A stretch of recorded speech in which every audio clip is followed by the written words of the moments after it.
대단한 세계사 대세 이명입니다. 이번 시간에는 삼국지 중에서 손견의 이야기 살펴보도록 하겠습니다. 손견은 소설 삼국지 초반에는 굉장히 강력한 인상을 주는 그러한 인물로 등장을 하고 있습니다. 하지만 짧게 나와요. 빨리 죽기 때문이죠. 그의 아들 손책, 손권 이 두 인물이 이제 오나라를 이끌어가는 그런 인물들이기 때문에 그들의 아버지로서 중요성이 또 있는 인물이기도 하고요. 정사 삼국지에서도요, 삼국지 5서 맨 앞에 손견의 이야기가 제법 분량이 있는 그런 서술이 진행이 되고 있습니다. 그 분량이요, 관우 장비보다 훨씬 많아요. 한 2배 이상 많습니다. 손견의 이야기 오늘 해보도록 할게요. 소설 삼국지에서는 강동의 호랑이 이런 별명이 붙어 나오고 있는데요. 정사 삼국지에서는 전혀 나오지 않는 별명인데, 아무튼 소설 삼국지 초반에는 이 강동의 호랑이 이러면서 손견이 굉장히 강한 인상으로 나옵니다. 이 손견이란 인물 정사 이야기로 이제 중심적으로 풀어보도록 하겠습니다. 이 손견은 오군 부춘 사람이고 손무의 후손인 듯 하다, 이렇게 정사 처음에 서술이 되고 있는데요. 오군이라는 말은 춘추 전국 시대 오나라 지역이라는 의미가 되겠고요. 여기서 손무라는 인물이 나오는데요. 이 손무가 손자병법을 쓴 바로 그 손자입니다. 그 손자, 손무의 후손인 듯하다. 그러니까 후손인지 아닌지 확실하지는 않은 그러한 서술이죠. 이 손무 이 양반이요, 춘추 전국 시대에 원래 제나라에 있다가 오나라 지역으로 이사를 와서 오나라에서 죽고 오나라에 묻힌 사람입니다. 그래서 이 손씨 가문이 이후 오나라 지역에서 대대로 관직 생활을 하는 그러한 가문이 되겠습니다. 손견 또한 어린 나이에 현의 관리 생활을 했다라고 하는데, 뭐 구체적으로 몇 살에 무슨 관직을 얻었는지는 서술이 되고 있진 않아요. 아무튼 이 손견이 어린 나이 17살 때 일화가 하나 전해져 오고 있습니다. 정사에 나오는데요. 17살 때 아버지와 배를 타고 가고 있었습니다. 그런데 그 배를 대야 되는 곳에 해적들이 모여가지고 자기들이 약탈한 재물을 나누는 그런 장면을 보게 됩니다. 해적들이 그러고 있기 때문에 배가 더 나아가지 못하였다라고 해요. 그런데 여기서 손견이 아버지에게 얘기를 합니다. 아버지, 제가 저 해적들 소탕해도 되겠습니까? 허락해 주십시오. 이런데 아버지가 너가 대적할 수 있는 자들이 아니다 라면서 말려요. 그런데 손견이 나가요. 아버지 말을 안 들어요. 그리고 다음 장면 딱 보면 아버지가 분명히 안 된다고 했는데, 다음 장면이 이 손견이 해안가로 올라가서 그 해안가 강변 언덕에서 군사를 지휘하는 그런 장면을 자기가 막 연출을 해요. 언덕에 서서 막 손으로 동쪽과 서쪽을 지휘하는 액션을 했다라고 합니다. 그러자 여기 모여있던 해적들이 관군이 우리를 소탕하러 왔나 보다 라고 해서 흩어져 도망을 쳤다라고 합니다. 그런데 손견이 여기서 멈추질 않아요. 여기서 멈추질 않고 본인이 그 흩어져 도망가는 도적대 중에 한 명을 쫓아갑니다. 누굴 쫓아갈까요? 당연히 우두머리를 쫓아가죠. 가서 이 해적의 두목 머리를 베어 오게 됩니다. 이래서 손견의 명성이 드높아졌다 라고 나오고 있습니다. 이러한 명성을 등에 업고 서리교위라는 그런 직책을 얻었다라고 하는데요. 이 서리라는 직책은 주석서에 보면은 명예직 같은 거였다, 이런 또 설명이 나오기도 합니다. 아무튼 이렇게 손견이 성장을 하면서 이후 정사삼국지를 보면 여기저기 도적대들을 토벌하는 이야기들이 나와요. 이 도적대를 토벌하면서 관직을 얻게 되는데, 염독현의 승이라는 관직을 얻었다라고 합니다. 이 승이라는 관직은요, 문서, 그 다음에 뭐 창고, 그리고 형벌 이런 것들을 담당하고 관리하는 그런 직책이에요.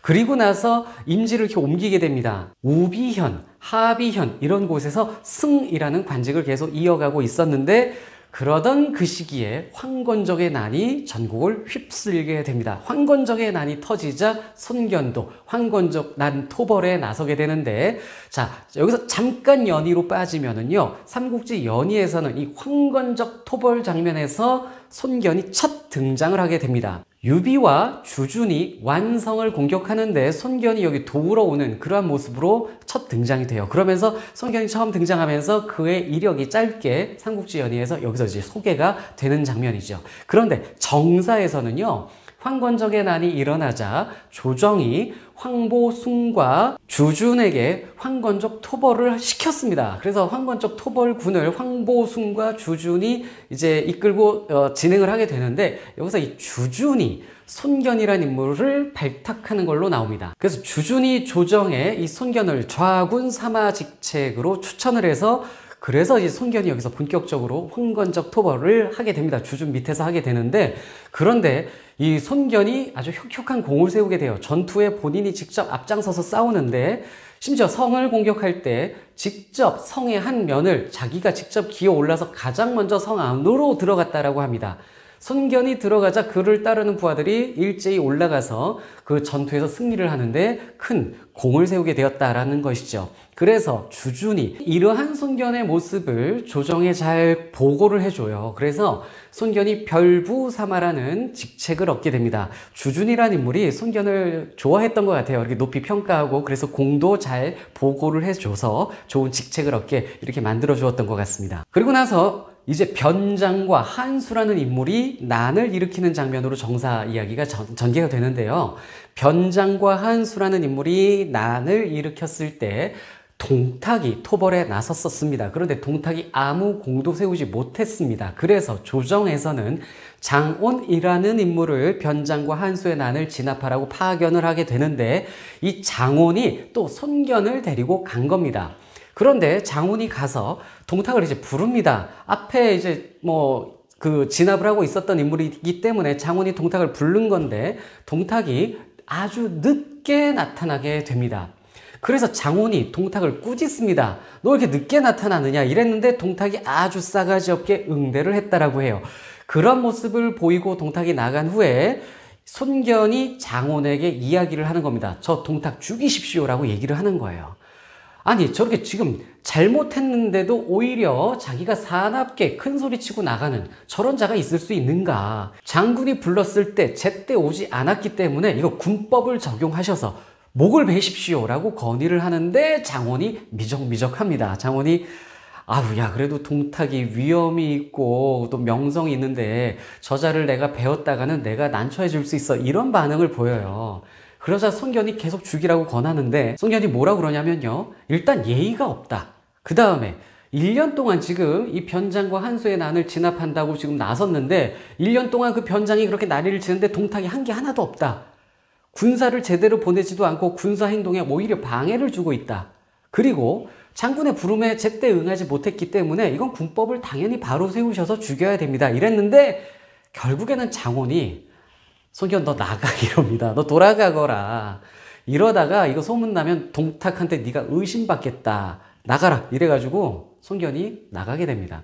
그런데 이 동탁의 목을 베라고 건의를 했던 게 소문이 나요. 그래서 오히려 이 소문을 통해서 많은 사람들이 손견을 칭송했다라고도 합니다. 그리고 이제 정사에서 다음 장면이 뭐냐면은요, 장사라는 곳에서 또 도적대가 일어났는데 그걸 토벌시키기 위해서 손견을 파견을 하고 손견이 장사 태수로 이제 임명이 됩니다. 그래서 장사 지역에 태수가 되는 장면이 나오고 도적대를 잘 토벌을 합니다. 이래서 조정에서는 손견에게 오정후라는 직책을 주게 되는데요. 이 정후라는 직책은요, 한나라 황실에서 황족과 성씨가 다른 사람에게 주는 최고의 자귀가 되겠습니다. 이런 것들을 또 손견이 얻어내는 모습도 나옵니다. 그리고 다음 장면은 정사에서 이제 동탁 토벌전이 나오게 됩니다.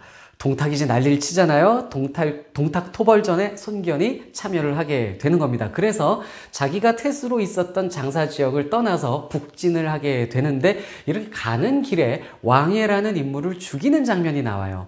왕예라는 인물이 손견을 무식한 무인처럼 조금 폄하했다라고 해요. 그래서 손견이 거기에 대해서 앙심을 품고 물론 복잡한 사정들이 있기는 한데 왕예를 죽입니다. 그런데 이 왕예라는 인물은 손견보다 상관이었고요. 심지어 동탁 토벌전에 이 동탁 토벌군 연합군의 인물이었어요. 그런 인물을 손견이 죽임으로 인해서 약간 문제가 생기기도 했었습니다. 그리고 손견은 계속 북상을 하면서 남양 지역을 지나게 되는데요. 이 남양 지역의 태수가 동탁 토벌군이 지나가야 되는데 길을 닦아놓지 않고 군량 협조를 하지 않았다라는 이유로 남양 태수를 또 죽입니다. 그리고 손견이 남양을 차지하고 이 남양을 원술에게 바쳐요. 이때 이제 원술 밑으로 확실하게 들어가는 모습인데요. 여기서 이제 원술과 손견의 관계를 좀 말씀을 드릴게요. 원술은 당시 최고 원씨 가문의 인물이었고요. 그리고 후 장군의 직책을 갖고 있는 굉장히 높은 인물이었습니다.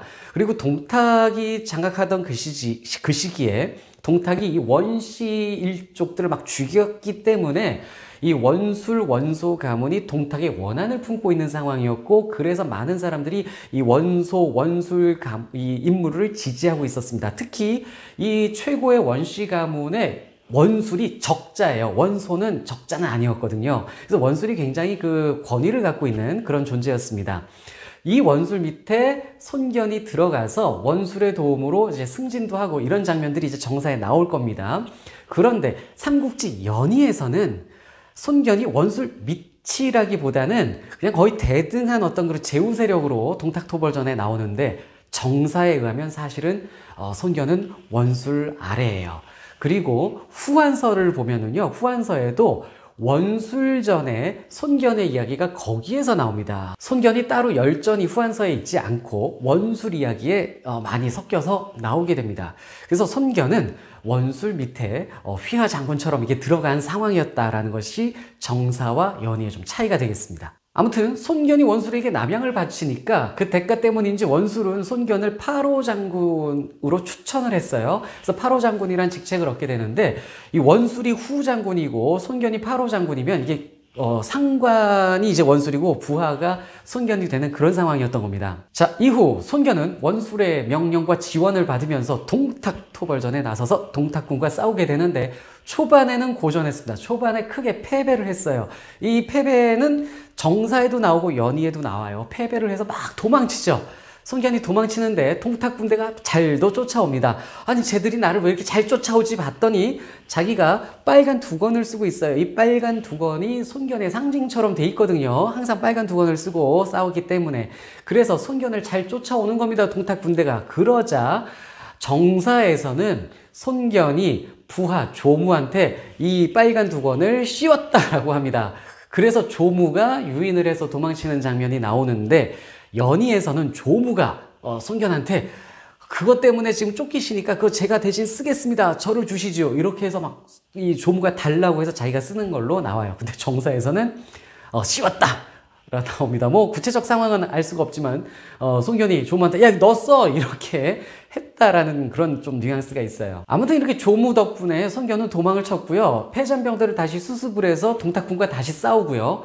다시 싸워서 승리를 하면서 이때 화웅의 목을 뱁니다. 자, 이것 또한 정사와 연의가 크게 차이 나는 부분인데, 정사에서 화웅, 동탁의 장군 화웅을 죽이는 게 손견입니다. 그런데 삼국지 연의에선 화웅을 누가 죽이냐면 관우가 죽입니다. 술이 식기 전에 화웅의 목을 베고서 온다, 뭐 이런 얘기 있잖아요. 그래서 관우가 화웅 죽이는 걸로 나오는데, 정사에선 그게 아닙니다. 손견이 화웅의 목을 베었습니다. 이렇게 동탁토벌전이 전개가 되는 과정에서 어떤 사람이 원술에게 와서 이간질을 했다, 이렇게 정사에 나옵니다. 정사에선 그냥 이간질을 했다 이렇게만 나오지 그 구체적인 이간질의 내용이 나오진 않아요. 그런데 배성재 주석에 보면 이 이간질의 내용이 나옵니다. 이 사람이 이제 원술한테 뭐라고 그러냐면, 손견에게 나급을 먼저 들어가게 해선 안 된다라고 합니다. 손견이 나급을 먼저 들어가면 이후 제어를 할 수 없을 것입니다. 손견이 낙양을 들어간다는 것은 이리를 제거하려다가 호랑이를 키우는 격이 될 것입니다. 이 얘기 때문에 원술이 손견을 의심하게 되고요. 이후 전투에서 군량을 제대로 지원해주지 않습니다. 이래서 손견이 화가 나서 밤에 말을 달려 원술을 찾아갔다라고 하죠. 원술 찾아가서 따지는 겁니다. 우리가 지금 몸을 던지고 개인의 안위를 돌보지 않는 것은 첫째, 나라를 위해 적을 토벌하기 위해서이고, 둘째, 이 원씨 가문, 당신 가문의 원한을 풀어주기 위해서다. 나는 개인적으로 이 동탁이란 놈하고 골육의 원한이 없는 사람이다. 그런데 장군은 쓸데없는 얘기를 듣고 나를 미워하고 의심하고 있으니 이게 말이 됩니까? 라고 해서 따지고, 그래서 정사에서 원술이 이후 다시 손견을 지원하는 걸로 나오는데, 삼국지 연의에서는 원술이 손견을 지원해주지 않아서 손견이 패배를 하게 되고, 손견이 그래서 원술한테 따지는데 원술은 이걸 부하 탓으로 돌리면서 그냥 넘어가 버리는 이런 장면으로 나오죠. 그래서 손견이 이제 원술한테 크게 불만을 품는 그런 사건으로 나옵니다. 아무튼 손견이 동탁하고 싸워요. 계속 싸워서 가장 선봉에 서서 싸우죠. 그래서 나급 인근에서 동탁군과 대치를 하게 되는데 동탁은 손견의 용맹함이 두려워서 화친을 제안을 합니다. 이각을 보내서 화친을 추진을 하는데 손견이 응하지 않죠. 끝까지 동탁과 싸우겠다고 선포를 합니다. 그래서 동탁하고 싸우고 동탁은 싸우고 패배해서 돌아갑니다. 도망칩니다. 그래서 나급을 버리고 떠나죠. 그래서 연희에서 이제 삼국지 보면은 동탁이 이 낙양을 불지르고 도망가는 장면이 나오는데, 결국 나급이 낙양이죠. 손견이 나급에 있던 여포까지 치고, 여포도 도망치고, 나급의 손견이 가장 먼저 입성을 하게 됩니다. 이 장면에서 삼국지 연희를 보면은, 연희에서 손견이 옥새를 발견하게 됩니다. 황제 옥새를 손견이 득템하는 그런 장면으로 나오는데 정사에서 옥새 얻는 장면은 전혀 서술이 없습니다. 그렇다면 손견이 옥새를 얻는 이야기는 전혀 역사 기록이 없는가? 그건 아닙니다. 후한서에 나와요. 후한서를 보면요. 손견의 이야기가 후한서에 따로 편성되어 있진 않은데 원술의 이야기에 나온다라고 얘기했죠. 후한서 원술열전을 보면은 손견이 죽은 후에 원술이 손견이 전국세를 얻었다라고 들은 바가 있어서 손견의 철을 잡아다가 그 옥새를 뺏었다, 이렇게 후한서에 나오고 있습니다. 자, 아무튼 낙양을 손견이 먼저 이제 들어갔었던 사건이고요. 손견이 낙양을 들어간 이후에도 손견은 이제 원술의 지시대로 또 전투를 하게 됩니다. 어떤 지시를 받게 되냐면 형주에 있는 유표를 공격하라 라는 원술의 지시를 받게 됩니다. 정사삼국지에서는 원술이 형주를 공격하라는 그 명을 내렸던 이유가 손견 편에 구체적으로 써있지 않은데, 이제 연희를 보면은 원술이 그 형주 유표에게 원한을 품게 되어 그 불량 지원을 협조를 하지 않았던 그런 일들 때문에 유표에게 원한을 품고 손견한테 너 돌아가는 길에 그 유표 좀 쳐라, 이렇게 그 얘기를 하는 그런 장면으로 나오는데, 아무튼 정사와 연희에서 공통적으로 이 형주의 유표를 공격하던 손견이 죽게 됩니다. 일단은 초반에 승리를 하기도 해요. 그런데 승승장구하다가 유표의 장군 황조를 추격하는데 이 황조가 매복을 시켜놨습니다. 그리고 거기에 걸려들었어요, 손견이. 그래서 정사에서는 이 매복병의 화살에 맞아서 손견이 죽는 걸로 정사에는 나오고요. 연희에서는 화살과 함께 바위들이 막 쏟아져서 바위에 깔리고 화살까지 맞고 해서 골수가 터져 나온다. 이게 삼국지 연희 설명이에요. 골수가 터져 나와서 이렇게 비참하게 죽는 그러한 장면으로 나옵니다.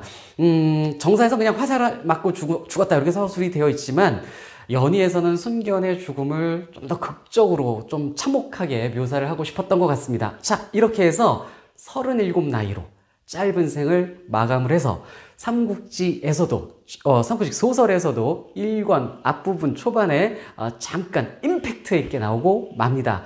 하지만 이제 그의 아들들 손책과 손권의 이야기는 계속 진행이 될 것입니다. 자, 오늘은 오나라 이야기 들어가서 손견의 이야기 살펴봤었습니다.